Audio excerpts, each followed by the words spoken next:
E a gente está lá num projeto global, presença em 8 países, estamos com quase 9 bilhões de reais ativos sob gestão e iniciando a nossa etapa agora nos Estados Unidos com os ETFs lá. É muito raro assistir um negócio desse acontecer, um surgimento de uma classe de ativos acontecer e você tá numa idade produtiva, poder participar e numa empresa, tipo, meio que liderando um pouco o trabalho. Mas você fazer dentro de uma estrutura de um ETF, que é listado numa bolsa de valores importante, como é a B3, é muito, muito, muito, muito relevante. Então aquilo tinha um sinal muito forte ali. Pedro Lapenta, sócio e head de Research e Staking na Hashdex, vai te contar por que a integração do mundo novo das criptomoedas e o mercado financeiro tradicional vai mudar tudo o que você pensa sobre economia. Mas nós estamos chegando no momento em que as finanças tradicionais elas se misturam com essa arquitetura nova. A tecnologia é melhor. Se ela é melhor, ela vai ser... mais cedo ou mais tarde, ela vai ser mais incorporada. Entendeu? Essa regulação dos ETFs, ela abriu a porta para a classe de ativos para um monte de gente que não podia tocar até então. Ei pessoal, antes de começar o podcast, eu tô passando aqui para você lembrar de curtir esse vídeo e se inscrever no nosso canal. Sejam bem-vindos a mais uma edição do Future of Money, nosso podcast semanal aqui na Exame, patrocinado pela Mint, pela Sicredi e pela Senior. Eu sou a Mariana Maria, editora do Future of Money, e o meu convidado de hoje é o Pedro Lapenta, sócio e head de Research e Staking na Hashdex. Obrigado, Mari. Prazer, obrigado pelo convite, prazer estar aqui. Certo, vamos falar bastante hoje, porque, né, Hashdex ali tem um monte de ETF de cripto tá bombando, ETFs também, vi que vocês soltaram um relatório novo ali recente, então a gente tem bastante assunto para falar. Mas, antes disso, como a gente faz em todo episódio do podcast, a gente dá uma contextualizada sobre o convidado para quem está ouvindo também conhecer quem é você, como conheceu cripto, como entrou em cripto. Eu tenho aqui que você está em cripto desde 2018, bastante tempo aí. É ex-Santander, Citi e JP Morgan, tem um MBA em Finanças na Columbia, que é uma universidade nos Estados Unidos. Enfim, o que não falta ali é background, né? Então, conta pra gente como que essa pessoa que fez um MBA em Finanças na Columbia, trabalhou em vários bancos tradicionais, agora tá em cripto. E agora não, né? Já há bastante tempo. Então, como que funcionou isso? Não, legal. Realmente, olhando o meu histórico aí de finanças tradicionais, e eu venho de família também de meu pai, do mercado financeiro há muito tempo, e eu respiro isso desde pequenininho. E fiz carreira tradicional, estudei administração de empresas, comecei a trabalhar em banco, fiz algumas áreas diferentes, foi sempre um pouco do meu perfil, assim, querendo enxergar por vários ângulos as coisas. Então eu fiz tesouraria, eu fiz mercado de capitais, eu fiz um pouquinho de dívida, de emissões, e fiz também finanças corporativas. E aí isso antes de estudar no exterior, sempre tive vontade de estudar no exterior. Fui fazer meu MBA em Colômbia, na Columbia Business School. Me especializei em investimentos líquidos, em bolsa de valores, bem tradicional, Value Investing, né, que tem um programa importante na escola lá. Voltei do MBA, voltei para o Brasil. Fui participar da montagem da fundação de uma gestora de equities concentrado, investimentos concentrados e com uma pegada meio ativista, né, chamada Teorema Capital. Fiquei 6 anos lá, né, depois fui tocar um book de equities também num fundo privado chamado Mar Capital. E entrei em cripto, comecei a olhar mais por curiosidade. Eu infelizmente não sou da turma que achou isso lá atrás e vem acompanhando, mas eu acho que eu não demorei. Me encontrei com o cripto na curiosidade. Na verdade, um grande amigo meu me apresentou esse negócio, falou: você gosta de tecnologia, aí você tem que olhar esse negócio, blockchain. No começo achei que era um negócio cabeludo, né? E de fato até você conseguir enxergar para que serve, como é que funciona. E comecei a estudar Bitcoin, que é o começo. Nesse fundo que eu estava, a gente começou a comprar, deu certo. E de repente eu me vi, e eu sou pesquisador por natureza, assim, eu gosto, né? De repente eu me vi investindo inúmeras horas, assim, desproporcionais ao tamanho do investimento que a gente tinha. E aquilo não tinha fim, assim. Eu falei: caramba, isso aqui é um negócio muito grande, né? É um negócio muito... E aí você começa a estudar, e você vai cavando, o negócio não tem fim, começa a conversar com gente, começa a entender. Aí você entende um pouco o funcionamento de uma blockchain, você fala: caramba, isso aqui isso aqui é um negócio impactante, né? Aí você começa a entender, de repente você se depara com essas plataformas de contratos inteligentes, os Ethereums da vida, você fala, caramba, isso aqui é uma internet nova com um rail financeiro, né? Na época eu não tinha essa clareza, né? E aí chegou uma hora eu falei, ou eu faço isso da minha vida, ou eu tenho que gastar menos tempo nesse assunto, né? E aí eu conheci o pessoal na Hashdex lá em 2020, 2021. E eles estavam montando a equipe de research, fui para lá fazer investimentos e análise e acabei assumindo a área e aí já estou quase há 4 anos lá na Hashdex. Hoje toco uma outra frente lá que chama staking, que é uma atividade nativa às blockchains, né? E a gente está lá num projeto global, né? Já presença em 8 países, estamos com quase 9 bilhões de reais ativos sob gestão e iniciando a nossa etapa agora nos Estados Unidos com os ETFs lá. Então, assim, eu não fui infelizmente, eu não sou daquele cara que comprou o Bitcoin lá atrás a $1.000, $2.000. Mas eu acho que também não sou... Vi cedo, né? Mas acho que a grande motivação toda para encarar isso, fazer isso da vida, é que eu vejo isso como uma nova arquitetura financeira no mundo inteiro, nativa da internet. E a gente, assim, acho que é muito fácil fazer o argumento de que amanhã vai ser um mundo mais digital do que hoje. E depois de amanhã vai ser um mundo mais digital do que amanhã. Né? Então, assim, nós estamos numa tendência, e agora, então, assim, catapultada numa velocidade que a gente mal consegue acompanhar, que é AI, né? Então, a gente vê, assim, como uma grande... chegou o momento do sistema financeiro de sofrer uma grande revolução tecnológica, né? E curioso que o Brasil lidera um pouco nessa frente, né? Então, casou muita coisa, aí eu falei, é muito raro assistir um negócio desse acontecer, um surgimento de uma classe de ativos acontecer e você está numa idade produtiva, poder participar e numa empresa, tipo, meio que liderando um pouco o trabalho, né? Então eu falei, vamos de cabeça que vai ser legal. Muito bom o seu relato, inclusive, né? Porque, para quem está assistindo e não sabe, Hashdex é um dos principais players ali no Brasil no mercado de ETFs, né? Tem vários ETFs, Hash11 ali foi um dos queridinhos em performance. Então, queria entender se quando você entrou nesse mercado, você já imaginava um amadurecimento que, obviamente, não está por completo, né? É uma classe de ativos muito nova, mas já temos ETFs, tanto no Brasil quanto nos Estados Unidos. Como que você enxerga essa mudança ali de uma classe de ativos que realmente no começo era enxergada ali como algo mais outsider ali, né? Alternativo, para não dizer, né, pirâmide, golpe e tudo mais, e agora já está entrando muito bem no mercado tradicional. Você acha que os ETFs tiveram um papel nisso? Muito, e foi, na verdade, até determinante da minha decisão de acreditar na classe e falar, putz, isso aqui não é uma tecnologia de garagem que pode ser que dê certo, pode ser que não dê, né? No momento que você consegue colocar a exposição de criptoativos dentro de um produto como um ETF, que é um produto regulado, um produto que envolve a bolsa de valores, é um produto de fácil acesso e uma série de mecanismos de governança, de regulação, significa que passou por um crivo de bastante gente e olharam aquilo e concluíram que poderia, né, ter cripto dentro de um ETF. Na hora que o ETF é um produto de muito fácil acesso. Você compra como você compra uma ação da Petrobras, do Itaú, do BTG, entendeu? Na bolsa, você consolida a sua posição, você usa aquilo para garantia. Então é um instrumento muito versátil, né? Mas, além disso, ele tem essa arquitetura regulatória toda por trás, todas essas aprovações foram necessárias.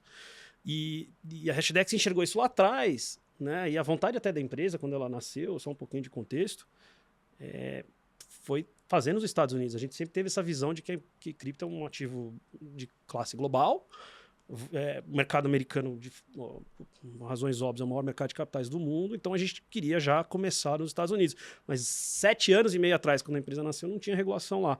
E aí, por ser de fundadores brasileiros, acharam meio que natural tentar o mercado brasileiro, teve receptividade e aprovou. Assim, a CVM é super respeitado, o Banco Central super respeitado, né?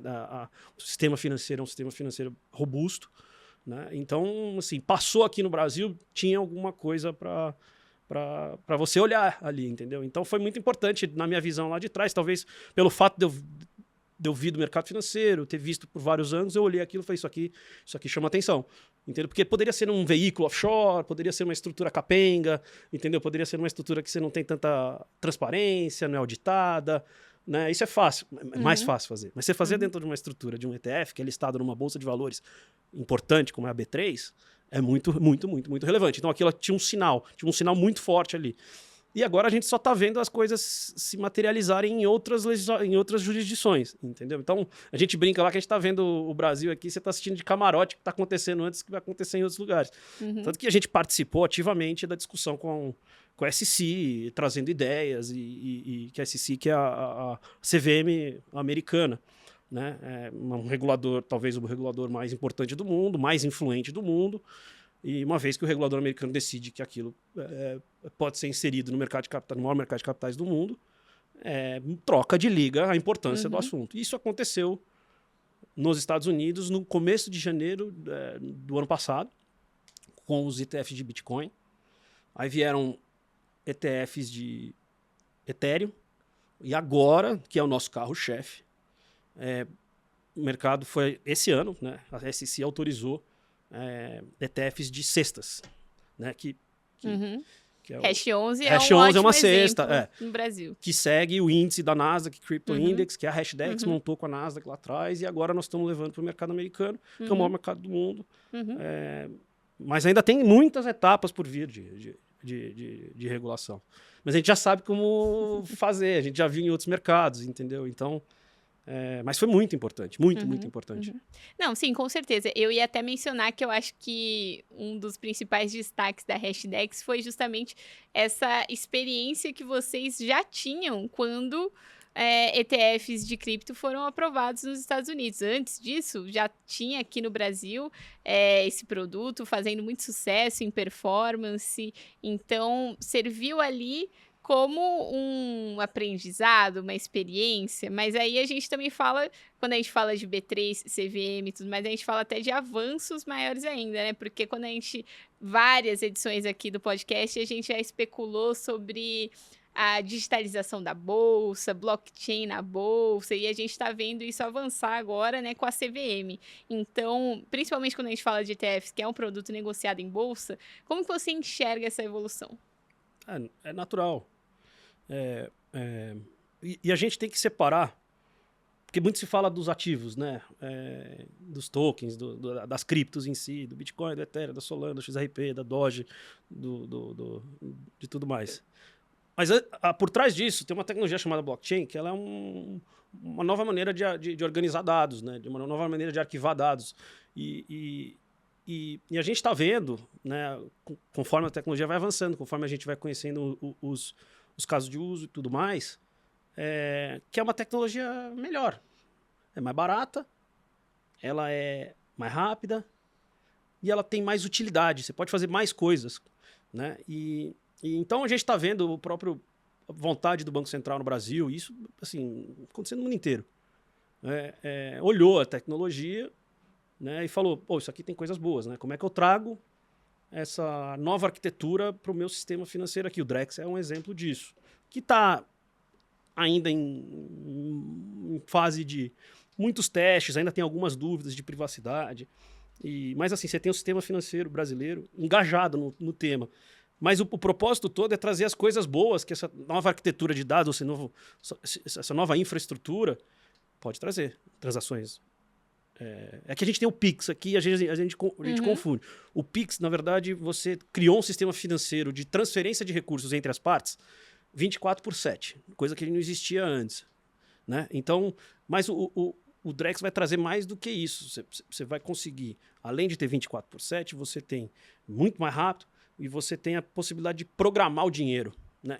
Isso, no final das contas, é a inserção do dinheiro no mundo do software. O software, né, tem uma frase famosa que o software comeu o mundo, né? E não tinha chego ainda direito.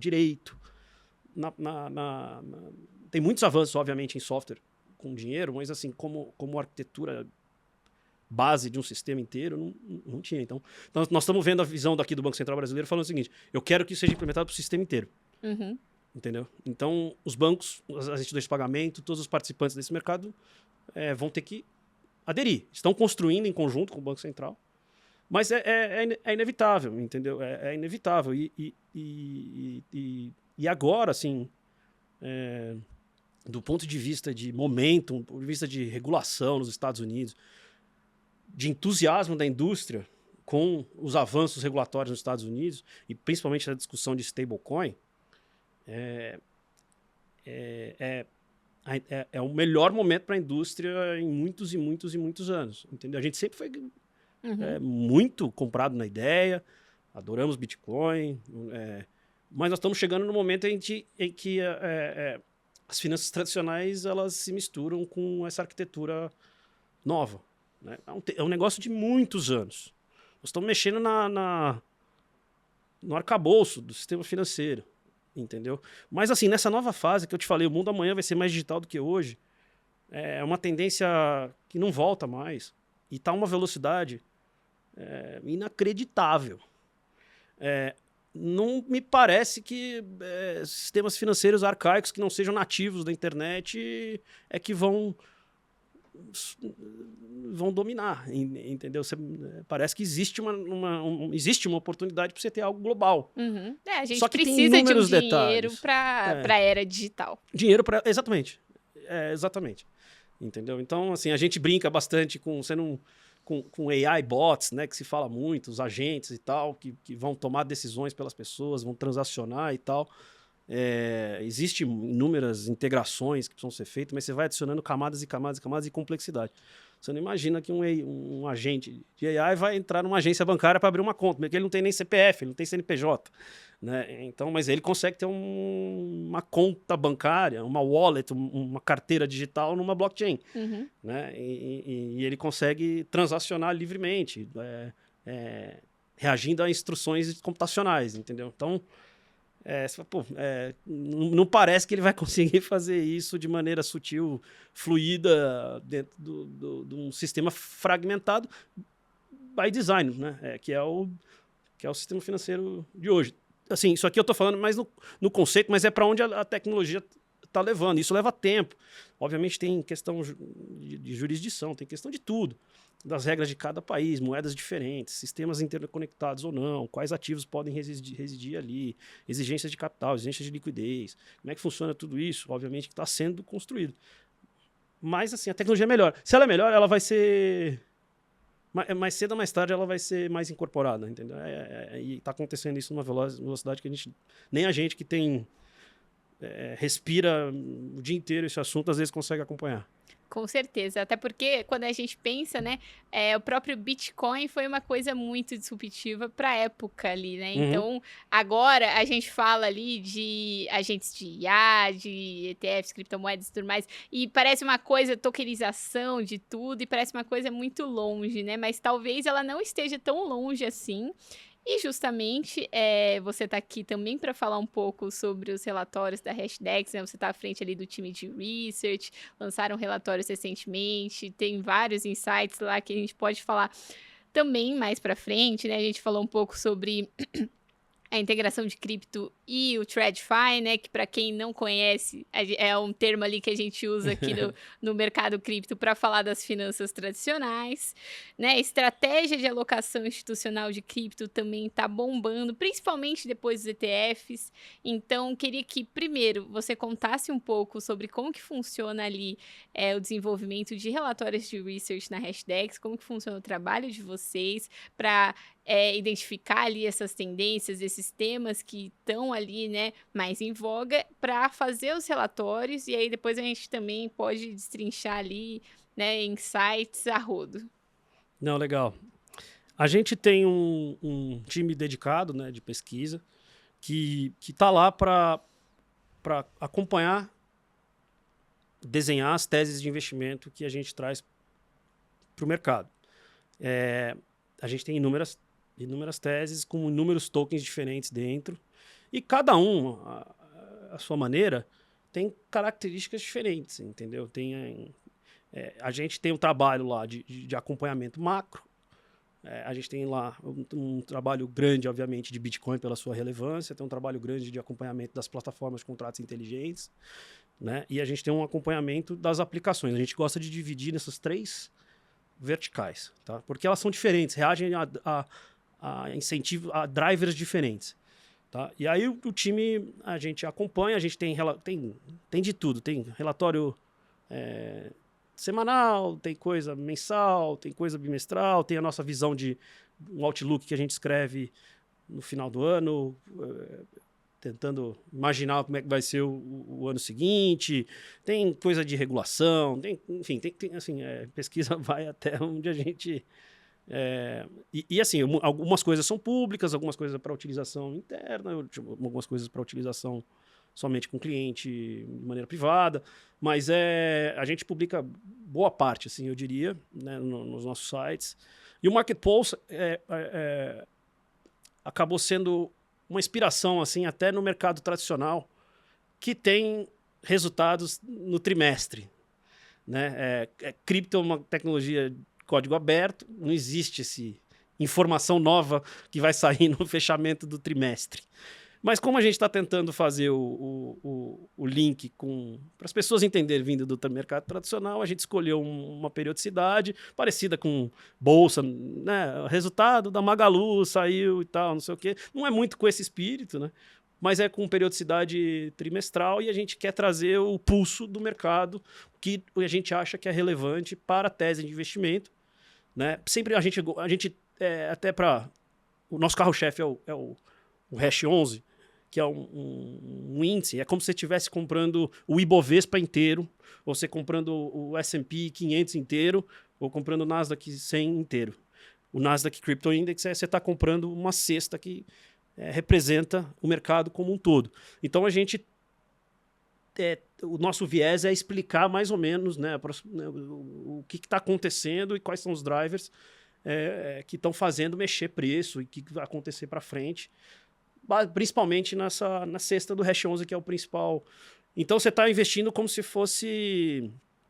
Né, a sensação que a gente quer passar, né, para o investidor, isso daí é uma construção de longo prazo, mas assim, você comprando o mercado, quando você compra o Nasdaq 100, né? Então, o Nasdaq 100. Você comprou o mercado inteiro, tem os vencedores, os que vão se dando bem, as empresas que vão entregando e vai ganhando valor de mercado, vão ganhando representatividade dentro do índice, e as empresas que vão perdendo valor de mercado, perdem representatividade no índice. É um índice dessa maneira. Mas o nosso trabalho lá é isso, é ajudar as pessoas a olhar o documento e falar, putz, os principais assuntos, porque tem muita coisa, né? É muita coisa. E a gente quer traduzir para uma linguagem já mais palatável, né, a ponto de as pessoas olharem mais como uma tese de investimento e entender os drivers do Bitcoin, das plataformas de contrato inteligente, Ethereum, Solana e afins, e as aplicações que rodam em cima. A gente gosta sempre de fechar mais ou menos essa... E aí a gente fala também, tem falado muito de regulação, que é um tema importantíssimo que está fazendo bastante preço, né, principalmente porque se trata de regulação no mercado americano. E aí a gente gosta de falar um pouquinho de fundamento de cada um e gosta de falar de adoção institucional, que é um outro grande tema que é muito importante nesse estágio da tecnologia, entendeu? De novo, a gente está tentando trazer a visão macro da coisa, assim, entendeu? Se as pessoas quiserem, se os clientes querem, obviamente a gente entra no detalhe do Bitcoin, entra no Ethereum, enfim, a gente entra. Mas nesse relatório específico, que é para pegar o pulso de mercado, é para entender essas grandes forças assim que estão afetando e levando a indústria para esse caminho de desenvolvimento, entendeu? É assim que a gente faz. Legal, e justamente, acho que aproveitando que você está aqui, nada mais justo que a gente também dê uma palhinha ali do que tem acontecido no mercado cripto, né? Eu li também o relatório, deu para tirar alguns insights ali, Genius X, IPO da Circle, agora depois, né, da divulgação do relatório teve também, foi hoje até, né, máxima do Bitcoin, né, no dia que a gente está gravando aqui, então... queria que você desse uma palhinha também de como que você está enxergando o cenário tanto impacto do cenário macro, quanto o próprio mercado cripto, e perspectivas ali que quem está ouvindo pode tirar um pouco disso. A gente está terceiro ano seguido de melhor classe de ativo, né, contra todas as outras do mundo. Então, o Nasdaq Crypto Index é uma maneira de você medir isso. Você está olhando o mercado todo. Você está tendo, né, demanda crescente por Bitcoin.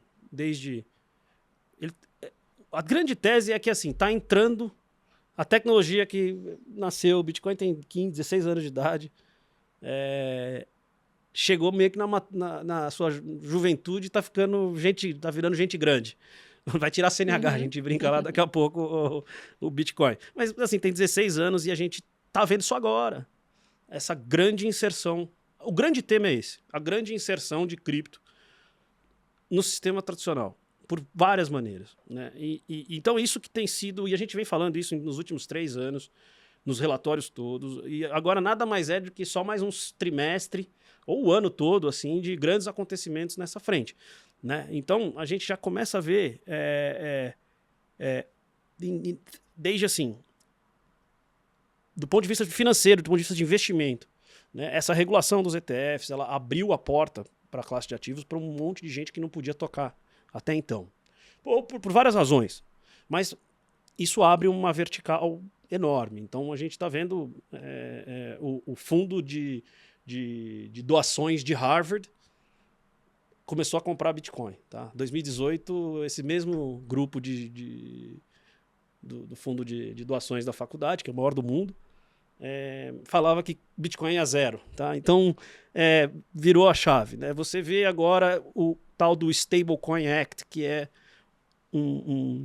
as instruções, né, normativas e que estão vindo dos Estados Unidos, a orientação regulatória que está vindo dos Estados Unidos para regular a emissão de stablecoins. Né?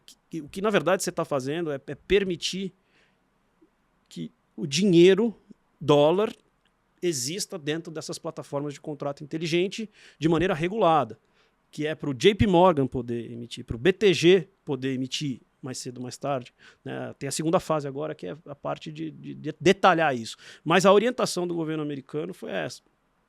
Então, o que está acontecendo toda essa movimentação está validando a tecnologia. Isso daqui está começando a entrar nas carteiras mundo afora, ainda muito pequeno, muito pequeno. A gente se assusta ainda que no ano 16 do Bitcoin, eu tenho inúmeras conversas com amigos de brasileiros nos Estados Unidos, na Europa, que ainda não pararam para dedicar entendimento ao assunto. Né? Eu falo, cara, mas não é possível. Nós estamos no ano 16. O ativo já tem 2,5 trilhões de dólares de valor de mercado. E tem muito preconceito ainda. Parte do preconceito, algumas coisas justificáveis, nem é para todo mundo, tem mandatos diferentes. Mas o que está acontecendo agora é que assim, todo mundo fala, caramba, ele tá vendo para todo mundo agora. Da melhor, entendeu? De uma maneira regulada. Então, assim, você está sendo obrigado. E o negócio não para de subir. Entendeu? Então, assim, você fala, caramba, mas eu tô errado, né? Porque você não para de subir. Mas também não gera valor. Isso é o caso do Bitcoin. Não, mas tem outras que geram. Você tem coisas que têm mais utilidade. Mas, então, assim, nós estamos vendo esse choque acontecer com o preço subindo constantemente, que no final das contas resume-se a adoção maior. Se não tiver adoção, não vai a lugar nenhum. Tendo adoção, as coisas andam, entendeu? Então, a tese grande é essa, adoção, Bitcoin mais avançado, a tese de plataformas de contrato inteligente é diretamente beneficiada por esse stablecoin. Então, você tem arquitetura nova, que eu te falei, que ela faz mais coisa, 24/7, tokenizável, divisível na X casa decimal que você escolher, com mais utilidade, com dinheiro programável, você está trazendo o dólar de maneira regulada para dentro dessas plataformas. Depois do dólar, vem ativos financeiros papai com mamãe. Depois vem ativos financeiros mais sofisticados. Depois vem ativos não financeiros. De repente, você criou uma arquitetura global onde todos os ativos, isso aqui vai acontecer, nossa visão. Todos os ativos residem dentro de uma base de uma rede como essa, como uma rede Ethereum, como a Solana da vida. Né? Então a stablecoin, por que Ethereum está se dando super bem? Porque o mercado está falando o seguinte, poxa, quem que está construindo aplicações dentro em cima da rede Ethereum? É PayPal, é Visa, Mastercard, é o Itaú, é o BTG, é o JP Morgan olhando, é o Citi olhando. São entidades desse calibre. Aí fala, então vai ter uma volumetria enorme de dólares circulando de maneira digital dentro dessas redes. Sim, o mercado começa a antecipar. A tendência é essa, né? Essa grande inserção, da maneira mais macro possível de explicar. E aí tem, obviamente, o play do Bitcoin especificamente, que ele é um play, dadas as características do ativo, que ele é escassez absoluta, 21 milhões, ele está sendo considerado nas carteiras como reserva de valor. Então, cada vez mais, as pessoas estão começando a enxergar um espaço dentro das carteiras no mundo inteiro para o Bitcoin com esse carimbo de reserva de valor. Só que com um vento a favor de adoção desproporcional, que é diferente da adoção do ouro. O ouro também está ganhando muita relevância de 3 anos para cá, né? Como reserva de valor do mundo, essa questão do questionamento do dólar, de muito endividamento nos países, e não é só uma questão do dólar, mas os Estados Unidos também está com um pouquinho de questionamento no mundo, não um pouquinho não, tá bastante gente questionando essa questão do dólar. O Bitcoin se insere começa a se inserir nessa tese. Mas tem outras características de portfólio também, entendeu? É descorrelação, é volatilidade que já não é mais aquela volatilidade de 5, 6, 7 anos atrás, que era acima de 100%. Nós já estamos falando de volatilidade que é mais próxima de tech companies que todo mundo já tem nas carteiras. O pessoal está vendo que é um negócio que não morre mais, que está sendo adotado.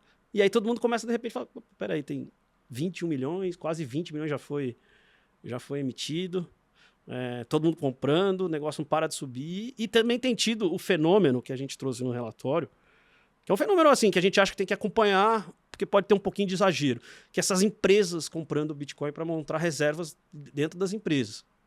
Tá? Isso aqui a gente acha que não é um play para todos. Mas assim, tem uma engenharia financeira sendo feita em escala grande, nos Estados Unidos principalmente, que no Brasil já apareceu também um caso, de você usar empresas listadas para comprar, acumular Bitcoin. Isso começou com Bitcoin e agora já está invadindo outros tokens. Então tem de Ethereum, tem de Solana, tem de TON, tem de Tron, tem de uma série de outros tokens que precisa ter uma depuração aqui na nossa visão. Mas assim, é gente comprando. Entendeu? É todo mundo se preparando porque acredita que vai ter está tendo uma mudança grande de arquitetura, de novos ativos e é isso, assim. Então, assim, a gente tenta trazer mais ou menos essa, em longas palavras aqui, mas as forças que estão... e a gente traz também, assim... um pouquinho, né, que é muito legal de cripto, que você consegue ver tudo ao vivo, né, que é tudo código aberto.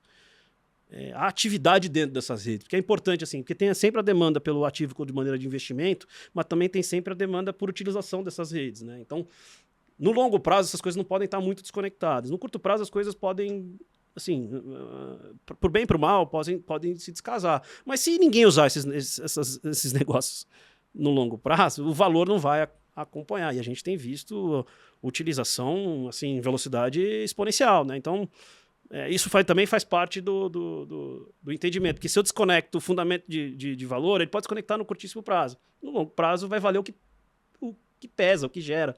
Entendeu? Aí volta até um pouquinho o jeito tradicional de olhar as coisas. Então tudo isso tá no relatório aí. Ah, legal. E a gente falou, acho que tudo que você falou, dá pra gente tirar uma conclusão ali de que realmente está acontecendo uma institucionalização de cripto, né? Então, principalmente até depois dos ETFs nos Estados Unidos, isso ficou muito mais claro que existem grandes empresas interessadas, principalmente em Bitcoin, mas também em outras criptomoedas.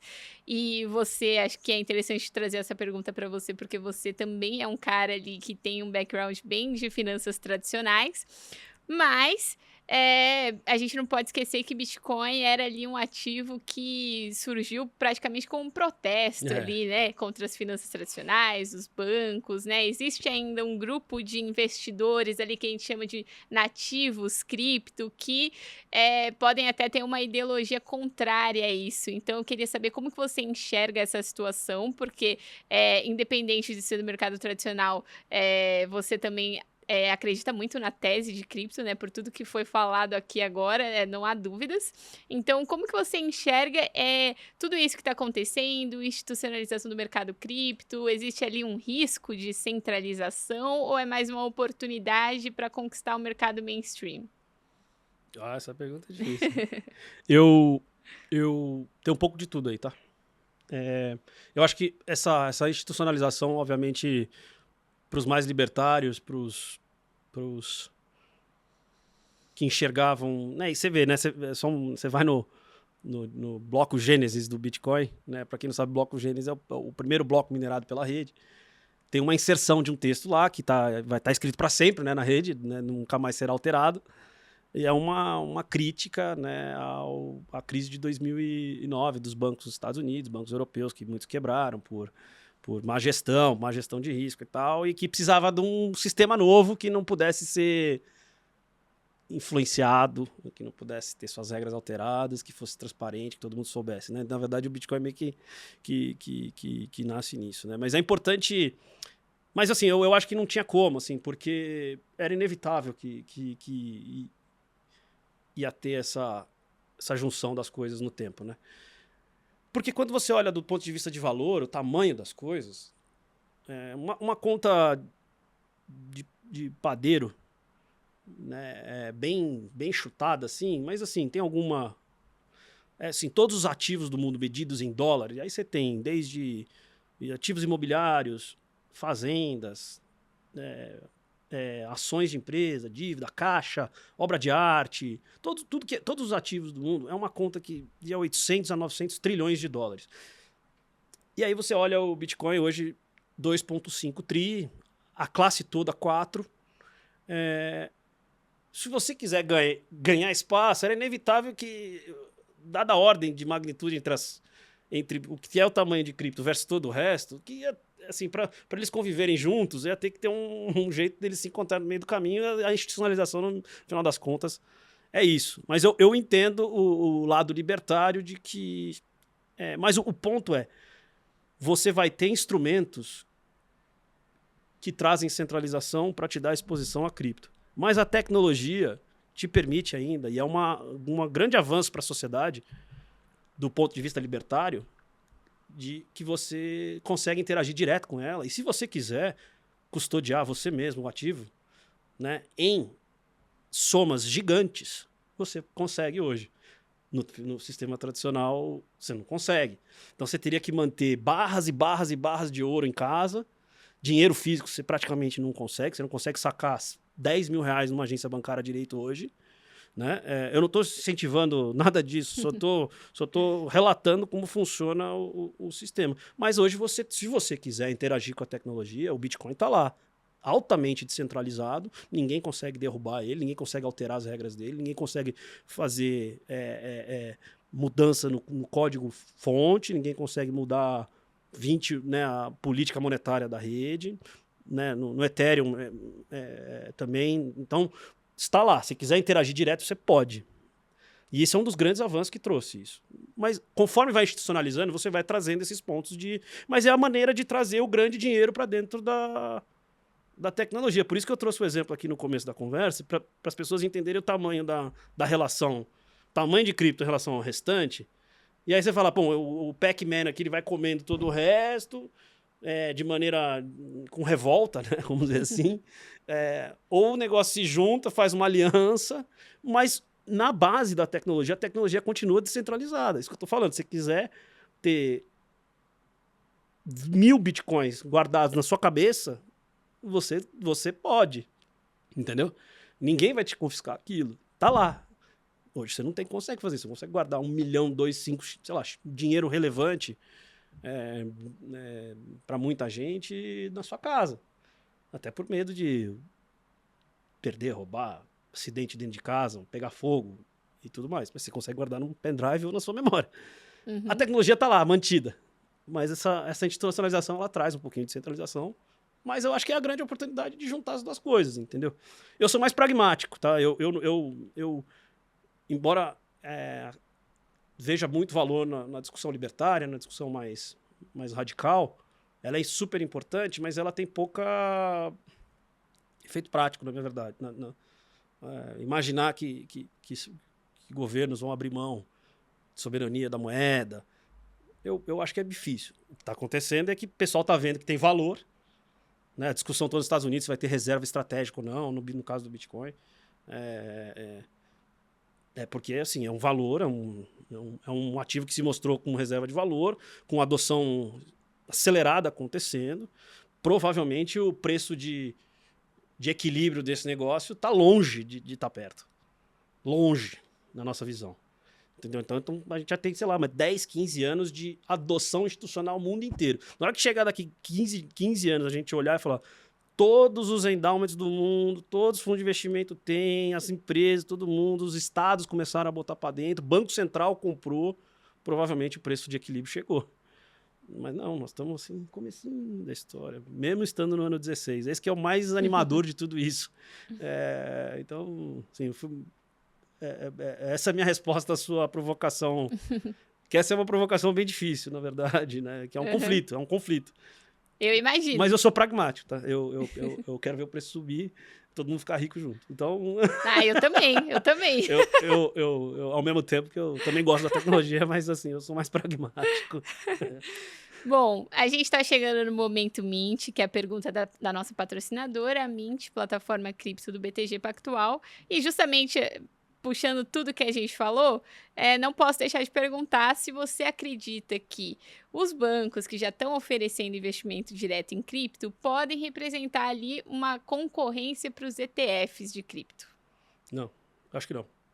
Tem público para tudo. A tecnologia está só começando a adoção. O ETF é mais uma maneira de trazer exposição. O acesso direto nos bancos é mais uma maneira. Enriquece o ecossistema.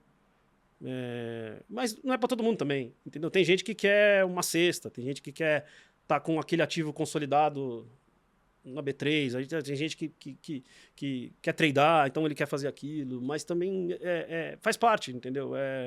Da mesma maneira que ações, todo mundo, se quiser comprar ação direto, você compra. Se quiser comprar o ETF de Bovespa, você compra.